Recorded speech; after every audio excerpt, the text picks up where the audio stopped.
You realize you're just a number and you're going to die at some point, and not to get too morbid, but when you have that feeling, you understand that it's a risk not to try. Like, why would I waste any second that I have on this earth not to try something new and chase a passion?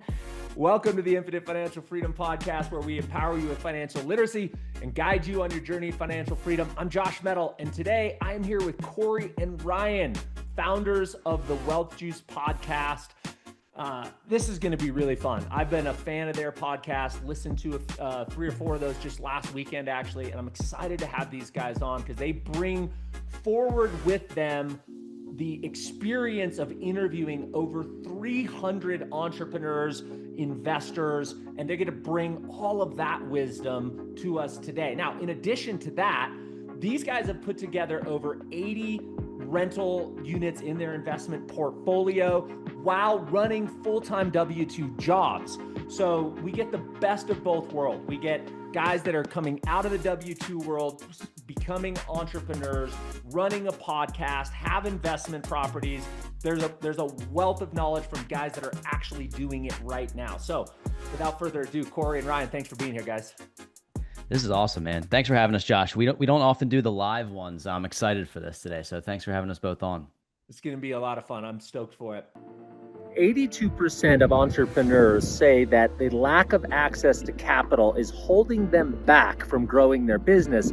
And worse than that, up to a third of all businesses that go out of business this year say they've done so because of a lack of access to capital. That's why we created the Entrepreneur Capital Lines of Credit. If you're an entrepreneur and you need access to capital, click into the link in the description and get your pre-approval now.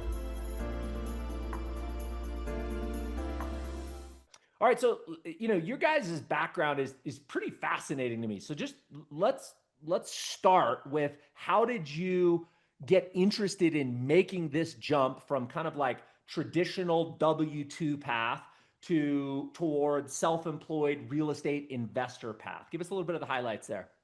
Ryan always loves when I tell our inception story, if you will. So I'll start and then I'll let him chime in. So I'm 33, about to be 34. And when I was 26, Ryan and I went to college together. We were good friends. We got into this, we were at Temple University in Philadelphia, and then we got into the real world and we were like, okay, I'm not sure if this is what I signed up for. Am I going to do this for 30 years? Like this 9-to-5 thing. We were living together. I came home from work and we were always having these conversations about like, I wonder how long we have to do this for. So we got, kind of got caught into the FIRE movement, and we started reading books and podcasts. And I was actually making a whopping $35,000 at my job when I was 26. And my boss said, hey, I can't pay you any more money, but what I can do is tell you that you should buy a 5-bedroom house and rent out 4 of the bedrooms to people that work here, so that you can save more money so that you can stay here. And this is somebody who owned real estate on the side I didn't even know.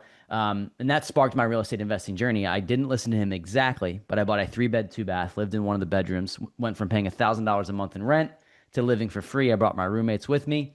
For the first time ever, I was able to save some cash. And I just knew that real estate investing from there was the thing that allowed my personal cash flow to start to elevate. So I was like, I have to do this. Like, I have to go all in on this. So I bought a duplex in South Jersey, $125,000. $300 a month in cash flow, did everything wrong, screwed the whole thing up, and sold it 3 years later for $100,000 profit. So that thing was like, wait a second. Yeah, I was like, I didn't 1030. I didn't 1031 it, but yes, I sold it, took the cash out, and then bought something, monopolied it into something else. So, but I say all this to say, Ryan saw I was doing this and he's like, I want in, dude. Like, we've been talking about it. Let's do it together. So we started our social media, our podcast, and our real estate investment company together when we had 2 units. So I was talking about real estate when I had no business to be talking about real estate, but I was taking what I learned from Bigger Pockets and thinking, you know what? I think people want to follow along in the journey. I don't think they want to hear top down what happens in 1996. Now I have 1,000 units. I think they want to hear the people going through the trenches. So Ryan and I started this together. We started to buy properties together in South Jersey. Our podcast grew, our network grew. And, just to fast forward you a little bit, the reason why we own 80 units is because we interview cool people like yourself, where we're able to form partnerships. So we own an 18 unit, a 10 unit, a 43 unit, and a 7 unit. in other markets outside of our backyard because of the network and the organic foundation that we built through social media and our podcast. And that's why we do it to this day. So I kind of left you. I don't know if I left you with much, Rye, but that's our inception story. That's why I like you tell it, dude. Go ahead. Knocked it out of the park. Let me ask you a couple questions. I was scribbling down some notes here. Somebody gave you the advice to go buy a 5-bedroom, 3-bathroom house, rent out those other units. A lot of people get similar advice to that and they never do it. What helped you get over the fear of signing on that first mortgage, taking on tenants? You got to figure out lease agreements, background checks, all the things. What helped you get over the fear to actually execute around that? This is a really good question. I'm not sure that I have been able to precisely answer this question. I think it was being so new to like the working world and just knowing that what I was doing was not going to allow me to get to the position that I wanted to do. And every single person that I saw going to the beach on a Tuesday or taking his kids to school or going to the gym at noon, just basic things, they were creating wealth for themselves. They weren't waiting for wealth to happen to them. So there's nothing wrong with a 9-to-5. Ryan still works his 9-to-5 and has built this whole thing on the side. And I only left a year ago. There's nothing wrong with that. I think most people should leverage it. But I think the point is that if you are going to rely on somebody else to make money for you, to give you a disbursement of some of that money, eventually you're going to cap out. So my thought was, hey, I got to create this on the side for myself. And I think it was just Josh just not knowing what I didn't know. I didn't know that it was risky. I just decided that I was going to do it because I knew that other successful people were doing it. And I just took the plunge. And I mean, that's really my only good answer there. I just did it. And then all the mistakes followed. And then Ryan and I started to join communities and mentorships of people that were a few steps ahead of us that were showing us the way. When I said my goal was 1 property a year for 10 years, they're like, I bought 10 properties this month. You guys should be thinking bigger. And I'm thinking, wow, okay, if he can do this, are these guys or these gals much smarter than me? They really weren't. They just took the action and then figured it out, as I like to say, jump out the plane and build a parachute on the way down, which is hard for some people. But if you're around other people that are doing it every day, it gets a little bit easier. So that's the short answer, I guess, or long. I think the wisdom in there is it might be easier to start younger, because if you crash and burn in your 20s, so what? You got your 30s, your 40s, your 50s, your 60s to make up for it. By time, if you think for a decade and now you're in your 40s and you got a bunch of kids to feed and all the other things, like it's actually harder, I think, to take that risk later on. And I don't know about you, but my first investment property was an unmitigated disaster. We bought an $85,000 condo. This is 25 years ago. By time we renovated the thing and got it on the market, there was 3 short sales in the condo complex. We'd lost 30% of the value once you took what we paid for it, plus what we put into it. The comps were like 30% lower, and we're like, great, we totally screwed this up. That led us to our first rental property. Fast forward 23 years later, we just sold that condo for about $375,000, and we've been cash flowing for 25 years, and that cash flow has grown. So we made a huge mistake, which turned into a huge win. But my point with that is you get to make mistakes at an $85,000 mistake instead of an $8.5 million mistake. Like, you want to make those mistakes and learn those lessons early. Ryan, what do you have to add to that, man? Anything from your standpoint as it relates to fear and pushing through fear to get into investing? Yeah, I think it goes back to, and maybe this comes with maturity over time, and like as you weather the storm and go through life, but you realize you're just a number and you're going to die at some point. And not to get too morbid, but when you have that feeling, you understand that it's a risk not to try. Like, why would I waste any second that I have on this earth not to try something new and chase a passion? Cory and I were reading the books, listening to the podcasts, talking together. And then at some point it actually was the world basically crumbling during COVID. And we're like, well, we have literally nothing else to lose. It's already here. Armageddon's here. We don't know what's going to happen. Let's just try this thing. And there was that imposter syndrome of, hey, we have one unit. I had my primary, he had his primary, and he had, another investment property. Like, we have no business talking about this, but we're going to study it. And anything we learn from the books, we're just going to talk about it on the podcast. Then someone gave us a shot, Chad Carson. We read his book, Retire Early with Real Estate. He said yes to our podcast episode like 10. And then you get one domino to fall. He's like, you guys are pretty good at this. Took one person believing in us to say, okay, well, we're never stopping. And then you get a connection from him, connection from another person. And then you're like, we kind of love this. This is amazing. And we don't have to pay $10,000 to get into a room with someone that's making 10 million a year. We can do it for free because we have a community. And now they want to share their story with other listeners of like-minded sense. So it just became this thing where we were able to organically network, and we didn't know what we didn't know, but it was taking that leap of faith. And I will say, it's very hard to do alone. And I think what allowed Cory and I to actually do this thing and do this to the level we're doing it is having each other. And when one person, you're never going to have a perfect day every single day, right? But as long as you're both not having a horrible day, to bring each other down, it's a really cool thing and an engine that keeps going to say, hey, listen, I know you don't want to do this today. I can tell, but I'm going to keep going. And you pick me up tomorrow. And so it's this really cool thing that evolves over time. And then we've been able to bleed that energy into the podcast, into social media, to the personal brand, to the real estate portfolio, to our connections. And then now it's this kind of duo that we have where we get into a room and, if someone's talking to Cory and then I'm in the other room, we're spider webbing our network. And then people are like, I like those juice guys. They're cool. Like we talked about Jesse pre-show, he brought us out to his mastermind last October and we weren't able to go to the April one. And everybody's like, dude, where are the juice guys? Like they didn't come. And so it was this cool thing to be like, wow, we made an impact for people. So I know there's a long story short, but it comes back to, at some point you have to hear something, read something, and just realize that the world is going to stop for you at some point. Why not just keep trying and do something new?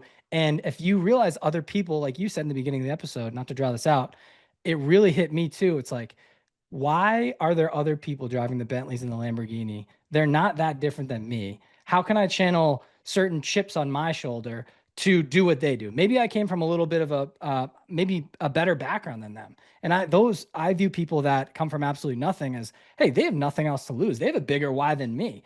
I already have more tools in my toolbox. If I'm not leveraging this, that's a sin, man. Like, what am I doing? That's a waste of what I've been given. And then I also feel like you're given gifts. And it's like, half the people in the world don't want to talk in front of a microphone. They're not extroverted. They don't have this like courage to go out and do this. I'm like, sometimes you just have to push through and realize what you have. And it takes other people telling you. So I know there's a lot there. But I will say, coming back to it, like Cory and I joining forces has allowed us to push through a lot of fear because we can coach each other through it and just say, hey guy, at least we're in this together, man. If we crash and burn, we're going down together. Great lessons there. I want to hit back on something that both of you all mentioned that I have found has been just an accelerator for me when I want to learn or get good at something. And you both mentioned, we decided to start a podcast and start teaching people before we knew shit about what we were actually doing. And that is such a recipe for success. I'll give an example. I run a coaching company called the Loan Atlas. And inside of that Loan Atlas, we teach mortgage originators across the country how to be better financial and debt advisors for their clients. And we knew that AI was something that I had to master. Like, I'm going to masterminds, I'm going to seminars, I'm listening to CEOs talking about putting millions, hundreds of millions of dollars into AI. And I'm like, I have to be on the cutting edge of this. I have to be learning quicker than anybody else. And I said, I'm going to teach a 4-part series on AI to our coaching community. I didn't even have a paid version of ChatGPT at that point. Like, I literally knew nothing, but I put it out there. I scheduled the dates, and the acceleration that commitment to teaching that subject had on my growth level over the last 90 days, it would have taken me 2 years to get where I am over 90 days because I committed to it. And then I built the parachute on the way down, as you said, Cory. Yeah, Josh, the key there for me is that you have to lead from a place of authenticity and telling people that I don't know what I don't know, and that's totally fine. I'm not trying to educate you something on something that I don't know, but if we can go through this together, there are so many people out there that are looking for the journey to relate to somebody who's going through the same thing. So when it was raining inside my duplex when I bought it, and I didn't know that you had to fix the windows, and I was getting texts from tenants on a flip phone that my place was flooding, I was telling the story about I had no one to call and I didn't know what to do. And there were people out there that were relating to this, like thinking, oh man, I made the biggest mistake of my life getting into real estate.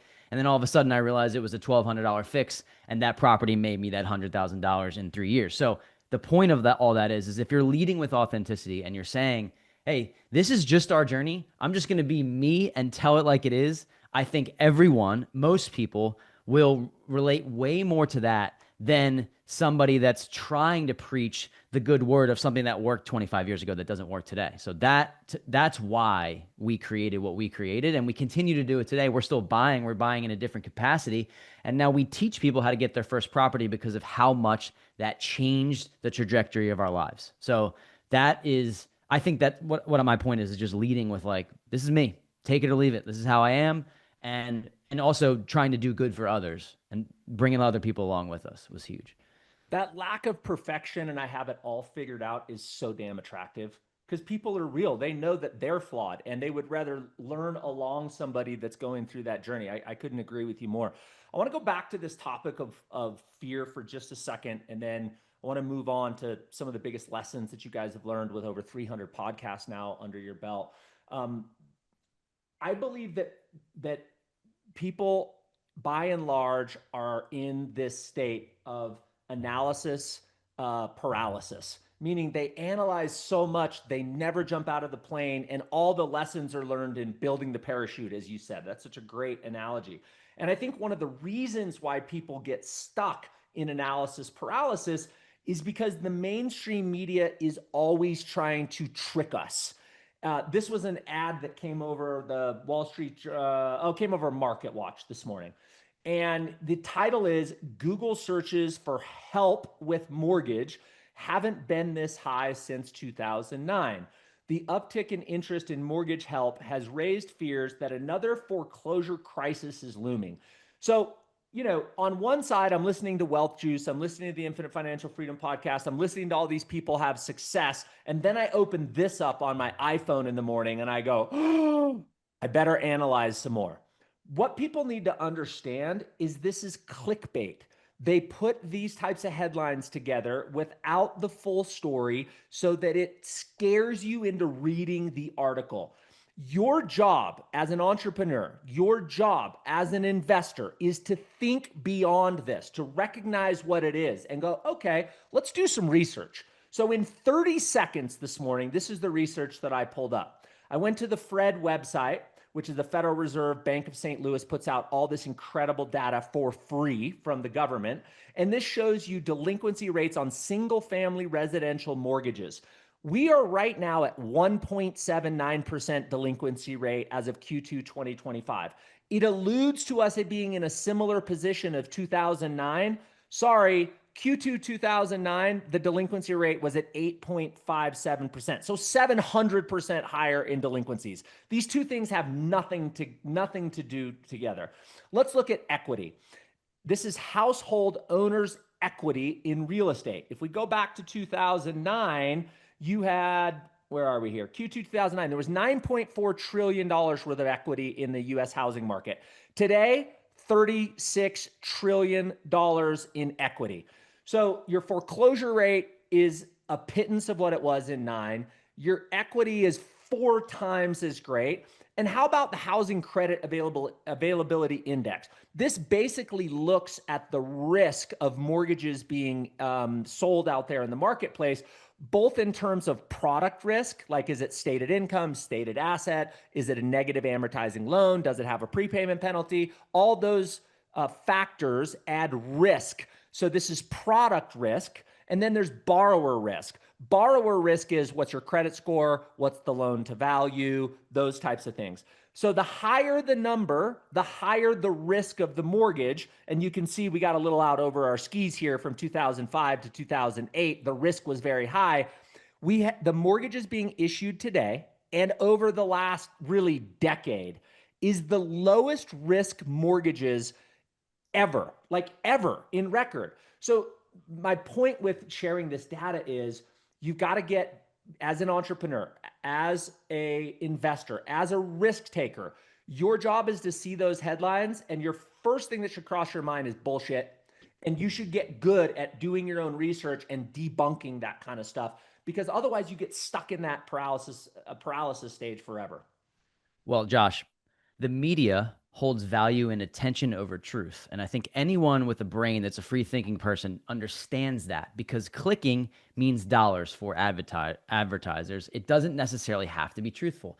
And that's a part of a bigger problem that we can get into that we probably don't have enough time on this podcast to dive all the way into. But if you have that within your brain to understand that large media corporations want to sell you on an idea that they deem to be correct, regardless if it's the truth, I wonder if the author of that, and I don't know this person, I wonder if they own real estate. I wonder if they're having conversations with real estate investors. My thought is they probably don't. But again, I don't know this person. So I say that because I think if you think with that, but if you're around real estate investors, for example, I'm a real estate agent right now. And what I'm seeing in the market is more properties fall out of contract because the qualifications to get a loan is significantly more stringent than it was. And I wasn't buying real estate in 2008. I was in high school, but I understand what happened back then because of the types of loans that were being given out. Now the qualifications are so much higher that the reasons that people are falling out of contract are because mortgage lenders are not willing to lend on people that are not qualified.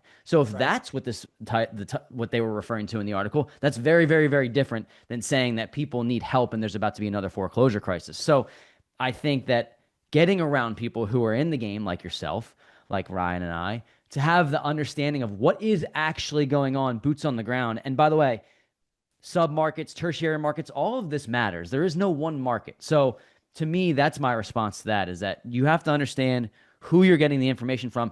And I do think that there is a significant growing problem in the US and across the world, is that it's very, very difficult to verify if information is truth. So what do?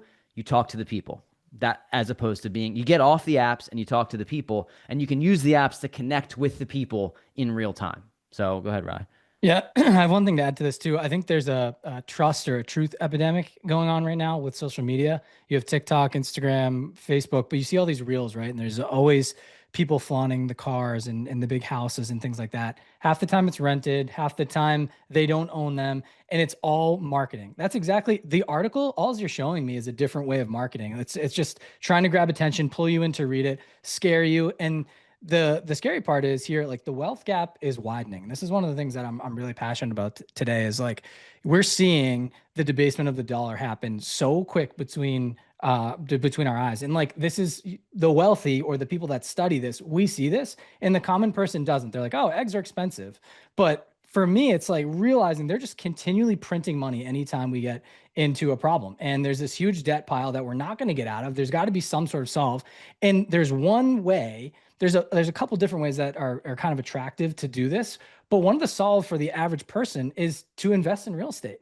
This is how you protect your dollars and protect your wealth and grow it over time. It's not only the appreciation that you get the loan pay down, you get the tenants paying your cash flow. And so you have this asset that appreciates over time. We could give you, 10 to 20 to 30 examples of deals that have worked out for us that we're holding for the long term, just because it feels like your dollar's sitting in your savings account. All it is a melting ice cube. You don't see it. It looks whole, right? But from the bottom, it's slowly dripping away. And so that's the big fear I have for people, is like they read these articles and they're like, well, I can't do anything. And then they keep the money in their bank account and it just withers away no matter what. Where if you just take the risk, learn real estate, or learn something that's going to appreciate over time, even slowly dabbling into the stock market that goes up 6 to 12% a year, you're still helping yourself combat inflation. And so I think there's a lot to that, but really it stems back to, who do I trust? How do I know? Now there's AI out there, right? And half the influencers out there in the next year or two are going to be completely non-real people. And that's just going to be another thing. It's going to be, we could talk for 3 hours about that. But my point here is, you got to do your research and just realize, like, hey, real estate has made up 90% of millionaires for the longest time ever. It works. Now go within that, say, okay, I don't have to recreate the wheel. I understand it works. Now find a lane that works for you. Do you want high cash flow, higher risk? Do a short-term rental, try an Airbnb. Do you want slow, steady wealth? Build a foundation. You buy the single family, the duplex, the triplex, and rent it out long-term. Or within that, you can rent it out midterm. There's a lot of strategies within, but it's not that complicated. You have to analyze deals, learn how to analyze them. Now there's AI tools you can do it in 2 seconds. Hey, does this property cash flow? Is this in a market that can appreciate over time? Do I have enough for a down payment? If so, bite the bullet and do it. And like, that's what we did. It took us a long time. Like, I can only give this advice now because I'm not going through it again. Like when it's hard to give relationship advice to yourself when you're going through it, right? But I'm looking back at Ryan and Cory 5-6 years ago. We're like, dude, just do it. Like if I could just grab my shoulders and like do it 10 years ago, I would have. So that's why we're so passionate about this first deal. It's like, once you realize you can do it and you did it once, you can do it 10, 20, 30 more times, or you can get into a big deal 2 or 3, and it'll set you up for life. So I know that was a lot when we were talking about specifically an article, but my point here is that's why people don't do anything, is because they read articles like this, they see the BS headlines, and they're like, this isn't for me, I can't do it. Then they wake up 20, 30 years and they're in the same spot, working for the same job, making the same amount of money. So I know that was a lot there, but that's my 2 cents on that article.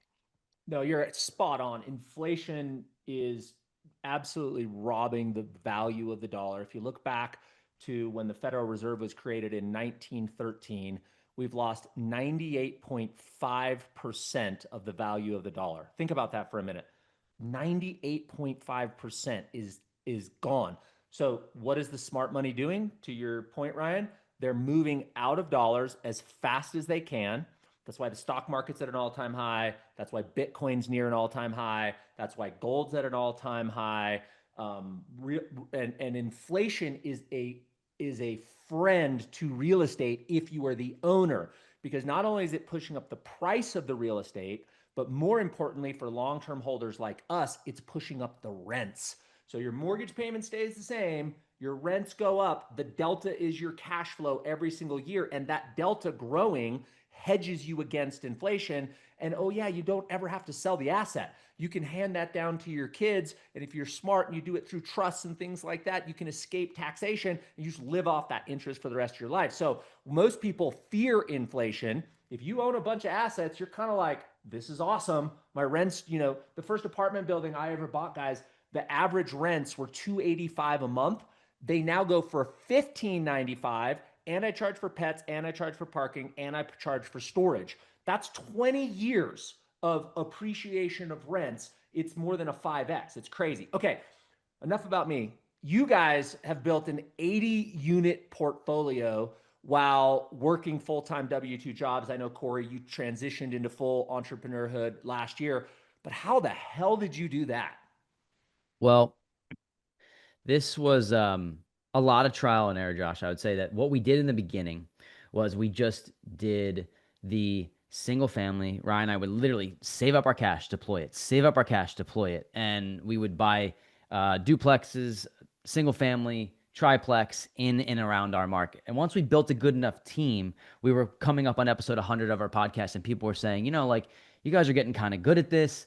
Would you like to partner on deals with us? So we met people through our podcast that said, hey, you guys bring a skill set to the table, and I can find great deals. I bring a skill set to the table. Let's partner on deals. So that's when we started to become general partners. We built a following of people that know, like, and trust us, saw the social proof of us doing it on our own, and said, guys, I'm working a W-2 job. I'm working 60, 70 hours a week. I want to put my money to work for me, but I don't have the time to go find these deals. Can I partner with you on them? So prior to us starting our mentorship program, where we handhold people to getting their first deal on their own, people were reaching out to us saying, hey, can I invest with you? So you have to go through the SEC regulations of whether or not it's a 506C and a 506B. We started out in the land of 506B, friends and family and people that we know, like, and trust. And, that was reciprocated.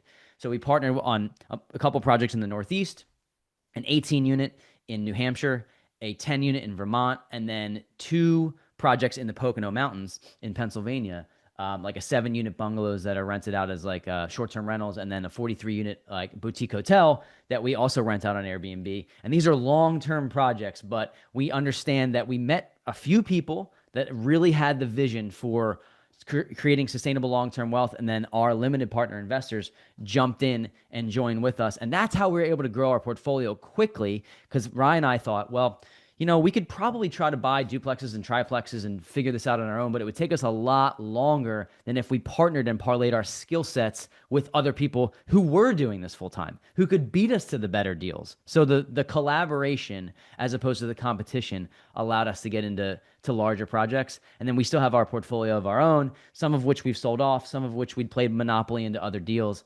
But that's the foundation for us. Ryan, what would you add to that?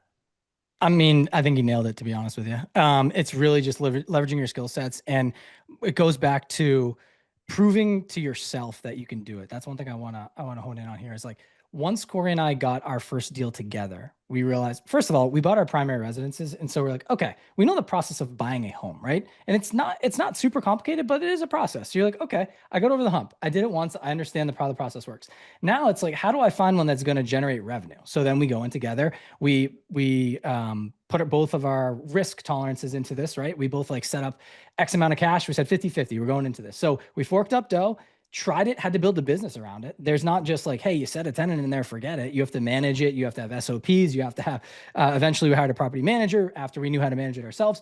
But my point is, it's like riding a bike. We started with training wheels. Then you take off the training wheels, you can ride the bike two-wheeler. And then from there, you just scale up. And so when we proved to ourselves we could do it, we understood the risk. Then it's like, okay, we now understand how partnerships work. How do we go and get into other partnerships and vet people out to find an amazing operational team and build our team boots on the ground? Because a lot of times when we buy real estate now, it's sight unseen, and it's in other markets, like our specific market at certain points got too pricey. And we're like, okay, listen, we need to look outside of this. And so the beauty of COVID, once again, was we have Zoom, we have Google Meet, we have things where we can meet people all around the world and just have to talk like this. And we can fly out and see the property one time, but we don't have to be there every single day. So we're just leveraging technology and all these things. And now it comes down to, people, you guys, anyone that's trying to invest in real estate, whether you live in New York or California and it's way too expensive, it doesn't matter. You can invest in Indiana. You can, as long as you find the right people that are boots on the ground, an investor-friendly realtor, and someone that can manage your properties. It's kind of simple. And I say that now because we've done it so many times. So it's getting that first one under a belt that allowed us to get to the level that we are. And it's building that mental confidence. And I don't think people talk about that enough because that's back to, once again, the article and all these things. If you don't think you can do it, you'll never do it. And so whatever you have to do to train yourself and give yourself the confidence to go try it, that's what you should do. And I would recommend for people that have not done this and you've read the books, you read the podcast or listened to the podcast like this, and you've studied it and you're like, I have all this information. Now you need to go join the people that are doing it. I don't care if you have 0 deals, go pay to be in a group of people that are doing it every single day. Because guess what? You're going to be the next person that does it. I read the book. This is just a good reference for people that are listening. It's a small, easy read. It's from the guys that created GoBundance, a really big mastermind, which I love. It's called The Tribe of Millionaires. And it talks about building a tribe of people around you that are 10 levels above you. And if you want to get to that level, all you have to do is find any way to get into that room, whether you pay, volunteer, do whatever. And more than likely, they're going to have the hand reaching down to say, hey, listen, I already went through all that. So I'll show you the ropes so you can skip all the steps. You're still going to have to go through it, right? You're going to I can't do the work for you. But just know you're going to have a confidant, a little angel on your shoulder saying, hey, you got this, man. And sometimes that's all you need is that little voice to say, you can do this. And back to our podcast, I believe in you. You guys are good at this. Hey, Cory, we did this deal together. Hey, it's going pretty well. We're cash flowing. Let's do another one. So it's just things like that. I think people stray away from the mindset thing. This whole thing is a battle between your ears. And if you don't think you're worthy of it, you're never going to do it. So whatever you have to do to remind yourself that you're worthy, that you're excited about it, dangle the carrot. I don't care if you want to print out the picture of the Lamborghini, print out the picture of the Airbnb in Tampa, whatever you got to do to get you excited for it and chase it. Get on that wheel, man. So mindset's big. That was big for us. That's why he gets paid the big bucks, Josh. Those rants that he goes on. That's why. That's why I love him. I love it. You better clarify that why and remind yourself of that why to get through those hard times. It was great. You guys alluded to your first-time investor course. Could you just give me a quick overview of what that course is about and maybe like 2 or 3 bullets of how you help that first-time investor or people that are just getting started in scaling their real estate investments?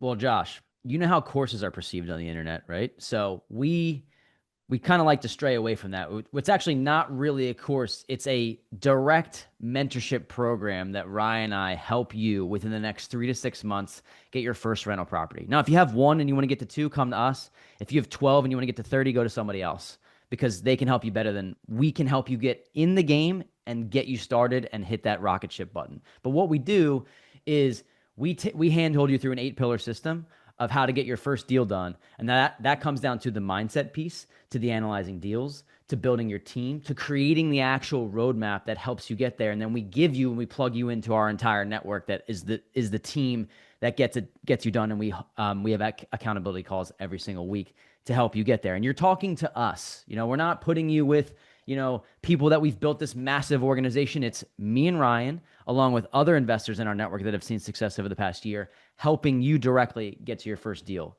So that is the avatar. If you're on the sidelines and you're thinking, man, I do want to do this. I have some cash set aside. I understand that this is the thing I should do, but I haven't been able to pull the trigger because of X. I've been stuck in analysis process for X amount of years. I'm telling you, the deals that we bought in the beginning, 2018, 2019, it doesn't matter what happened in COVID. The fact that I bought them years ago, you just mentioned a deal that you bought 25 years ago is 5X the rents. You just have to get in. And we're the catalyst that can help you press the go button because we know how much it helped us. And then once you have the first deal done, the second, third, and fourth are coming. So hopefully that gives you a good idea of what we have within the community. Maybe I missed something, right? But that's kind of the deal.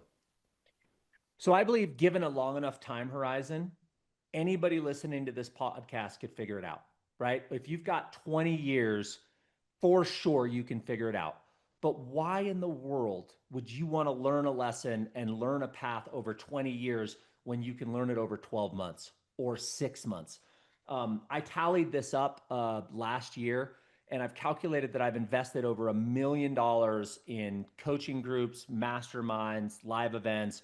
Like, for example, I've spent $12,000 in the last 30 days going to events and surrounding myself with the people that you guys are talking about.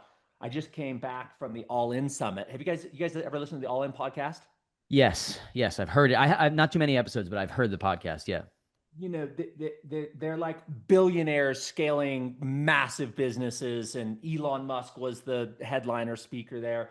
But to put yourself in a room, to the point of what you just said, of the people that are beyond you, and you want to see what they're seeing further down the field than your view is, just the momentum that creates when you surround yourself with those people. And you only need like one or two ideas. I need 2 takeaways or 1 takeaway from that event that I can go put into my life that accelerate my journey from wherever I am now to the success I want to be having in my business and life. That accelerator is worth every investment. The big thing for me was there was a point where I went from thinking of this as a cost. I'm going to spend $7,500 to go to the All In conference, to I'm going to invest $7,500 in Josh. I believe that investment was better than $7,500 in Bitcoin. I think that investment was better than $7,500 into my next real estate deal, because I needed that pull. I needed that propulsion. I needed those lessons. So for anybody who's kind of early in that journey, you may not have come to that conclusion that you need to invest in your number one asset, which is you. That should be the asset that you're investing in. And then you start investing in the assets that grow. So I love how you frame that up. If you're trying to get from 1 to 12, you talk to us. If you're trying to get from 12 to 24, you go to somebody else. I love that you've narrowed your niche there. And I think it's really needed, because to your point, like, Kiyosaki can't tell you how to put together a team of single family folks in Wisconsin or wherever, or who to call for a toilet and how to keep those costs down, because he's so far past that. Like, he's not dealing with those problems. So you can relate to those first-time buyers. Yeah, I think you nailed it, Cory. I'll let you go here, but I just want to touch on the investing in yourself thing. I don't remember exactly when it happened with us, but we had to reframe our brain the same way, because, and I think most people are going to get here where you save up all this money in your checking or savings account, right? And you're like, I'm too scared to invest this in real estate. How can I invest this in someone else that's going to teach me real estate? It's almost ingrained in you as you're coming up in the world and society, right? Like, to squirrel your money away and save it. And it just feels like this fear. So for us, we had to go through the first couple of deals of just trial and error, do it ourselves. But for us, that's what we're saying. Like, if we could go back, like, we would have been at triple the units that we're at now and triple the wealth, because we would have been around it all the time. And it's one of those things. It's like, don't follow your emotions. You follow the plan. Like, you're not going to want to do this half the time. And that's the hard part. Like everybody thinks, oh, we want to do the podcast every single day. We want to do real estate every single day. There's days that we're just like, not really. I want to just go travel the world today, And like, I think people think we're all robots. It's like, we've trained ourselves into discipline and consistency, for whether maybe it's because we work out each day, we get up early in the morning and but you have to do these things over time. What I'm saying is, like, you plan out your profession, right? You go to work, you build out your schedule, you color coordinate it. Great. You need to do that with your life too. Because if not, you're just going to keep doing the same thing for 30 to 40 years. And you wake up and be like, I just never tried it. And I have 4 kids and now it's too risky. I can't do it. And like, I don't know if my wife's going to be okay with this. I don't know if I can let my kids down. Like, I'm at that point in my life where it's harder now. Like, I have a little 2-year-old looking up at me and I'm like, well, I'm doing this for her now. And I'm obviously my wife, but I still have dreams and aspirations too, that I have to go on this risk curve of like, hey, how much do I want to leverage of our nest egg and our wealth to get to this next level and be who I said I would to me, but also let them live out their dreams. So I get the battle. Like, I understand it. And I just think the investing, just don't squirrel your money away forever. Don't stick it in the 401k forever. Don't stick it in the brokerage account, the Bitcoin, save it up for real estate. There's no greater investment than investing in yourself, because when you watch yourself level up and change, it's the coolest thing. You're fulfilling some of your purpose, and then you're able to give back to other people. And I firmly believe that you're paid in direct proportion to the amount of people you serve. And that's the coolest part about both of these podcasts and all the offers that we all have. It's like, whose life are you changing? Like, to know that I can, even if it's 1 to 10 people, I can have them get their first rental property and start to build generational wealth for their families and them. That's the coolest thing in the entire world. It's way better than me getting a property, because I'm watching them get excited and thank me, and like, it's making the world get better. And that's a weird thing. And I don't think in the beginning you could ever think like that. Maybe you can, but when you're going through the journey, it's like lone wolf. You're like, I got to get one. I got to do me. But now we're at this point, and everybody else that was above us told us we'd get there. And they're like, dude, just wait. You're not going to care anymore. You're just going to want to help other people and watch them. There's no better gratification. You feel like you're on the right path, doing the right thing. So it's really cool. Our journey of like looking back 5 years ago to now, it's like, we're completely different. We're same guys, but more weathered. And we're like 5 years veterans of business owners, and you go through so much. And overall, I'd say, don't be afraid. If you can take any advice from us, all of us in this room, is like, invest in yourself early and often. And it's going to pay 10 times more than investing in that stock and squirreling that way money in that 401k, or even in that first investment property. Like, make sure you're taking the time to put away some cash for you and invest in you. And, all of us can help guide and teach you the ropes. There's a lot of good people at the top. We found there's a lot of collaboration at the top, not so much competition. 100%. Truer words were never spoken. That's a great way to end that. So we got 5 minutes. You guys got to roll to another podcast. I want to leave with this question from each of you. Of the 320 or however many podcasts you guys are up to now, somewhere around that number, who is the guest that has left the strongest kind of indelible impression on you, or helped or taught you a concept that changed your thinking and propelled you forward, that you could share maybe that lesson with us? This is a difficult question because I don't want the recency bias to come into play of just people that we've talked to recently. We've been doing this for 6 years. So I have a couple answers to this. One person I can think of actually is David Green, that we had on episode 50. And I think we had him back on like episode 120 something. And I think that the only reason is because when somebody that's levels above you, and this is why I enjoyed our conversation yesterday so much, Josh, because you are levels above us, to have somebody believe in you, to tell you that you're on the right path, even if it's just a word, that is the impression that made the most sense, or made me go harder and press the button to go harder. And it was as simple at the end of this. He's like, how long you guys been doing this? Like, about a year. He's like, you guys shouldn't stop. You should keep this going. This is really something cool. And that was at the end of our podcast. And so I know Ryan mentioned something about that earlier with Chad, but I wanted to bring it up with David to have somebody that I was like, I'm listening to him on Bigger Pockets, to have him say that was the thing that propelled me forward. And then the other person, he's very stealthy. So I'm just going to mention his name. His name is Chris. And if you look up the Stealthy Rich on Instagram,